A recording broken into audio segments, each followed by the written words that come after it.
Dude, I'm at a loss for words. This had to be one of the craziest weekends of football, probably ever since I started doing this series. If not the craziest weekend of football that I've covered in the series.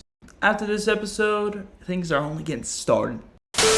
Ladies and gentlemen, welcome back to Grizzly Talks Football. I'm the Grizz. Ladies and gentlemen, we are going over the Week 6 college football reactions. We are taking a look at some of the Week 7 games, and also taking a look at the Week 7 AP poll. Oh, and spoiler alert, 3 of the preseason top 5 teams are unranked. That's the first time that has ever happened. In the almost 60 years of them expanding to 25 teams in the AP poll, that's never happened before. You are still looking for that Season 2 playlist. Make sure to look for it in the description. You also have it for every episode, so you're all caught up. And you also have it for future episodes. Also, do not forget to hit the red subscribe button. Hit the notification bell so you don't miss a single one of my videos. Helps the channel a lot. Without further delay, let's go take a look at some of the Week 6 games and react to them. First shocker of the weekend was actually Iowa State traveling to Cincinnati. Cincinnati was actually favored in this game, and they made good on it by winning. 38-30, Rocklebet 2 touchdowns, Sorsby 2 touchdowns, and Pryor also had 2 touchdowns. This was just the Pryor show in Cincinnati. That helped him get the win over previously unbeaten Cyclones. BYU has to play both of those teams, so seeing that they're both 5-1 and 4-1 kind of startles me. Keep in mind, this was not the biggest shocker here. Up next, you have Sawyer Robertson of Baylor outlasting Avery Johnson in Kansas State 35-34 in Waco. Crazy to think that a conference championship contender is now 2-4. This is like deja vu from last year. Baylor goes to 4-2 after an absolutely ridiculous performance again by Sawyer Robertson. Guy should win the Heisman. Should be in the conversation with him and John Mateer. Just my opinion though, but heck of a game for Avery Johnson as well, even though it didn't secure the win. Big new kickoff, believe it or not, was actually Michigan against Wisconsin, with the Wolverines getting the W. The fact that Wisconsin's 2-3 and they still have a fire Luke Fickell, oh by the way, they can't even afford to.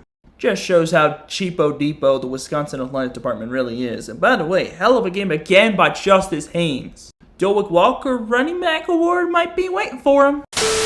Then we get to this row. Yeah, lots to talk about here. Remember when I said that the Iowa State Cincinnati wasn't the biggest shocker of the weekend? I meant that. As 25-point underdogs, UCLA, who hadn't won a game prior to this game and hadn't led at all up to this game right here. Yeah, not joking. They never led in any game before this one. UCLA ends up shocking the entire college football world, taking down previously number 7 Penn State 42-37. Led by Nico Iamaleava, who has finally shown up. 5 total touchdowns, 3 on the ground, 2 through the air. To be honest, I did not see this coming. But holy shit, does that feel so good. This is Penn State's first loss as an AP top 10 team against the unranked opponent since in 30 plus years. And this is the first time AP top 10 opponent lost to a winless unranked opponent in probably like over 80 years. Maybe even 90. What was the coach's name? It was Coach Neuheisel or something like that for UCLA? Holy shit, how about that coming full circle? First win as an interim head coach is nuts. And to do it against the AP top 10 team? Yikes. Then we move on to the other top 10 team that got shot. Florida brings Texas to the swamp and stuns them 29-21. DJ Lackway played a lot better this time around. 300 yards, 2 touchdowns. Bog had 100 yards in the score. Archman may have had 2 touchdowns, but if we all watched the game, we know he was ass. Couple turnovers pretty much costing the game here, and yeah, Billy Napier still has the job again. It's an unfortunate lose-lose for both teams. Texas loses out on the AP poll, like I'll get to. Oh yeah, spoiler alert. And Florida has to keep their head coach again. Final game on this row, Virginia, hell of a game, going against Louisville, 30-27, took it to overtime. Louisville almost won this game. Miller Moss, 300 yards, 2 touchdowns. Yeah, Chandler Morris came in clutch. So did Taylor, who got the game-winning score in OT. Yeah, Virginia's still in the top 25, believe it or not. Then we got College Game Day, where Alabama took out Vanderbilt, got their revenge against the Commodores 30-14 to end Vandy's unbeaten season. It was actually tied at halftime, and maybe Vanderbilt had something left in them. Well, they didn't. They didn't even score in the second half. Hell of a game for Bama's defense. They were disciplined. They were absolutely making sure that Vanderbilt couldn't even get to the end zone, much less get in field goal range, and ended up having Bama win this game. Ty Simpson, 340 yards, 2 touchdowns. Still do not believe he's a Heisman candidate right now. Come on, he lost to Florida State. Hell of a game for Jim Miller as well. 130 yards, a touchdown. Williams, 100 yards and a touchdown through the air. Man, that was just unfortunate for the commies. Then we also got Washington absolutely stunning Maryland. Maryland was up 20-0. I thought this game was over, but Washington said, nah, we're going to go out there in the fourth quarter and we are going to absolutely take over. And Damon Williams throwing 2 touchdowns, 275 yards in that fourth quarter, ended up helping Washington come back and stun Maryland. Then we got the Big Ten showdown between the Spartans of Michigan State and Nebraska Cornhuskers. This was the Evan Johnson game, I think his name is, or whatever his first name is. Guy got 3 touchdowns in this game. He was the MVP of this entire game. Nebraska does it again with Matt Rule. And how about this? I wanted to talk about this for a little bit. Old Dominion's 4-1. They just dominated Coastal Carolina. I think besides USF, I think Old Dominion has one of the best resumes in the country as far as Group of 5 teams. Only lost by 13 in their one game that they lost. That was to Indiana, who was ranked at the time. Well, they're a top 10 team now. And they just completely decimated everybody else, well, besides Liberty. But still, watch out for this team when it comes to, getting an automatic berth in the playoff. Assuming the American Conference falls apart. Then you got the battle between undefeateds, where Texas Tech came out on top against Houston. Yeah. I was really hoping Houston would be able to get it done, but they did not. Morton came back and threw 350 yards and a score. Williams had 2 touchdowns. I mean, man, Texas Tech controlled this game from start to finish. Holy cow, Colorado's 2-4 now? TCU able to handle their business with the Buffaloes. 35-21. Wow. That just shows how important Shedeur Sanders and Travis Hunter was to that team. Jeez. Josh Hoover, hell of a game. 4 touchdown passes, 270 yards. Salter didn't have a bad game either. 2 touchdowns. It's just TCU just had a better team. Also, hi Kansas. Nice win at the Bounce House. And hell of a game for Williams, getting 3 touchdowns, even though 58 yards, not great. We also got Miami beating FSU in the rivalry game, 28-22, with Carson Beck having a hell of a game. Jesus Christ, 4 touchdowns. Keep in mind, Miami was up 28-3, and Florida State nearly came back. I mean, nearly. Not on Carson. This is entirely on Mario Cristobal and that defense for giving up that many points in the fourth quarter. Can people stop thinking they have the game in the bag when it's 28-3? It's not good for you. You got to be ready when it's 28-3, because there is something about that dreaded score that makes the team that's down completely go off. We also got, this was my super dog pick, and they got absolutely decimated by Texas A&M. A&M beats Mississippi State 31-9, 1 touchdown for Shapen, but this was all Texas A&M Aggies. Marcel Reed, 2 touchdowns, but man, they controlled this game from start to finish after that first quarter. Final game for Week 6 we're going to talk about is the BYU Cougars breaking the West Virginia Mountaineers to Provo and beating them 38-24. Comfortable start. West Virginia kind of gave us a little scare, but in the end, we kind of controlled the entire game all the way through. Never relinquished the lead. LJ Martin had a hell of a game, 2 touchdowns. Bear Bachmeier, absolutely amazing game from him. 350 yards, a touchdown. Chase Roberts had a hell of a game again. Our defense was the biggest story, however, forcing the redshirt freshman quarterback Wilkins to throw an interception, even though he did get in the end zone once. Hell of a game, but unfortunately Jack Kelly being hurt really stings, because we got Arizona and Tucson coming up. I'm just hoping for a fucking miracle, man, because, man, that Arizona team is actually good. First game I want to predict is South Florida going against North Texas in Denton on Friday. 7:30 p.m. game between two possible AAC contenders as far as the playoff goes. Oh man, South Florida going against North Texas. South Florida has the resume of a lifetime, taking down two ranked opponents, and they're ranked here. I think North Texas actually loses this game. As much as I want to say the Mean Green wins this one, I cannot. I think North Texas needs to prove me otherwise. Next thing we got is the ranked matchup in the SEC in Columbia, Missouri between Alabama and Missouri. Bo Previa's first true test, in my opinion, besides maybe Kansas. But as far as this game goes, I'm going with the Crimson Tide. They are rolling quickly and physically. And yeah, they're going to get the job done on the road. Ohio State going against Illinois on big noon kickoff. I can't believe this game isn't getting a little, ESPN college pick'em. Unless Ohio State completely falters, they should have this one in the bag. I'm going to go Buckeyes here. Then we got college game day in Eugene, Indiana against Oregon. Top 10 showdown. Dan Lanning versus Kurt Signetti. Oh, man. Also, Dante Moore versus Fernando Mendoza. These two teams did not play each other last year. I think Oregon's actually going to have this one. Oregon's not losing at home if they can beat Penn State in the Happy Valley.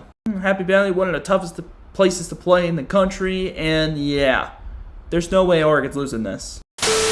Iowa State going against Colorado. Iowa State coming off a loss to Cincinnati, now traveling to Boulder. Colorado does have a chance at this, but I'm going to go Iowa State here.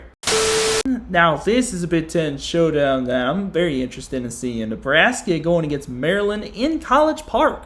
I'm going to take the Cornhuskers in this one. Sorry, Maryland, I went with you, but you let me down by choking that lead. Now, this one's a little interesting. TCU against Kansas State. I'm actually going to go with the Wildcats here against TCU. Sure, Kansas State's 2-4, but they're at home in Manhattan, so they got a little bit of advantage here. Arkansas, Tennessee, and Knoxville. Yeah, no, give me Vols. Florida, Texas A&M, and College Station. Yeah, no, Florida's losing this game most entirely. 1-10 College Station. 2, Marcel Reed is balling out. 7.5-point favorites. Yeah, I gotta go with the Aggies here. I'm not picking against them again. Then we got Kansas against Texas Tech and Lubbock. Yeah, keeping the Red Raiders. Then we also got Michigan going against USC. I got the Wolverines. I'm not sure why USC is favored by 2.5. I'm not sure if, these sports bettors are being stupid, these experts are being stupid or not. There's just no way this happens again, right? Wrong team being favored, but then they ended up winning at home? That's not happened twice, right? Then we also got the Georgia-Auburn game.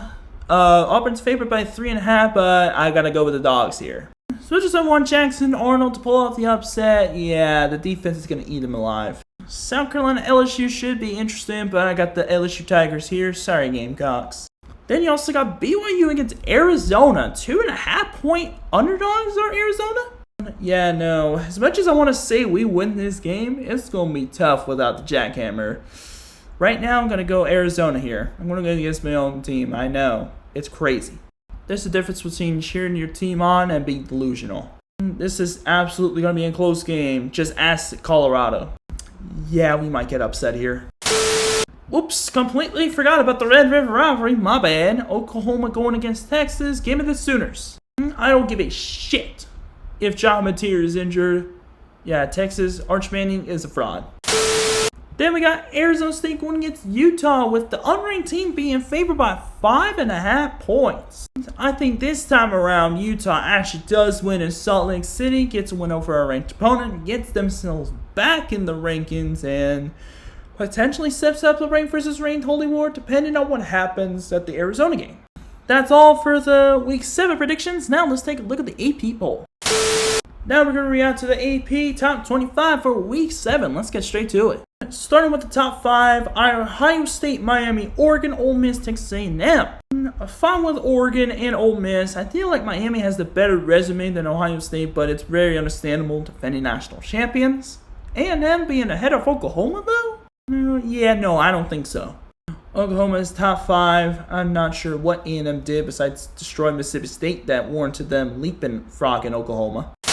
For 6 through 10, it's the Sooners, then Indiana, Bama, Texas Tech, and Georgia. Indiana's fine. Oklahoma should have been top 5, but Alabama being ahead of Texas Tech? Look, I'm a Texas Tech hater, but come on now. You can't put a one-loss Alabama team ahead of Texas Tech. It just makes no sense. But I get it. They beat the number 10 team and they beat the number 20 team as well. But Texas Tech's unbeaten. And they look unstoppable doing it. Moving on to 11 to 15, LSU, Tennessee, Georgia Tech, Missouri, and Michigan. I'm no LSU hater, but I know there's just no way LSU should be 11 right now. I feel like they should be behind Tennessee, Georgia Tech, in Missouri. Yeah, I said it. Tennessee's been looking solid. Georgia Tech's coming off a bye. Missouri, they looking as good as ever. Do be ahead of Michigan because I'm not sure what they're going to be doing against USC. By the way, Oregon, big matchup against Indiana. Ohio State going against Illinois. Going to be a very fun one. And Alabama going against Missouri.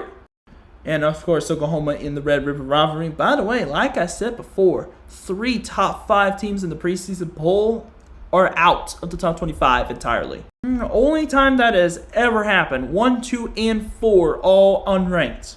Who is 4, you may ask? Well, that was Clemson. Next up, 16 to 20, Notre Dame was starting 0-2, and then they pulled off 3 straight wins. They're right back in the thick of things in the playoff. Illinois at 17, coming back after that bad loss to Indiana, but I don't know if they could survive Ohio State. I guess we'll see what happens there. BYU, tough game against Arizona coming up. I don't know how long they're going to last, being undefeated this long. Virginia surviving a true test against Louisville, being in the top 20 for the first time since 2019, believe it or not. And of course, Vandy, after the loss to Alabama, drops to 20. Let's hope they can bounce back. Honestly, nothing too major about this, top 16 to 20. And finally, 21 through 25, Arizona State, Iowa State, Memphis, South Florida, Florida State. Very surprised Florida State survived, but they did lose to 2 currently ranked top 20 opponents, so that makes sense. And also beat a top 10 Alabama. Arizona State's right back in the thick of the things as far as the Big 12 race and also, getting a higher seed. Iowa State, I'm surprised, stayed in the top 25 after losing to Cincinnati. Feel like Iowa State should be out and Cincinnati should be in, but that's just me. Memphis finally getting the respect they deserve. 23rd. They are 6-0 right now. They're the only bowl eligible team right now. South Florida, big wins over Florida and Boise State. Those are not so ideal now. Bad loss to the number 2 team in the country. I'm not sure why they were out of the top 25 in the first place. Should have never left. But now they're right back in there where they belong. They got a huge game against North Texas. Very big one on Friday night. And of course, Florida State nearly coming back against Miami. That's why they're staying in the top 25 for now. But I think if they have one more slip out, they're going to be out. And believe it or not, the top 5 vote-getters, I believe, are Cincinnati, Texas, Penn State, Utah, and Nebraska. I'm talking about the ones outside the top 25. How the mighty have fallen. Am I right? That does it for the Week 7 AP poll reactions. Good luck to every team coming up this upcoming weekend. That'll also do it for this episode of Grizzly Talks Football. If you enjoyed this episode, make sure you give this a big thumbs up, hit the red subscribe button, hit the notification bell so you don't miss a single one of my videos. This is the Grizz, signing off for now, and until next time, I'll see you guys later. Peace, love, keep the Grizzly vibes with you at all times. See ya for NFL Week 5 tomorrow. Take care.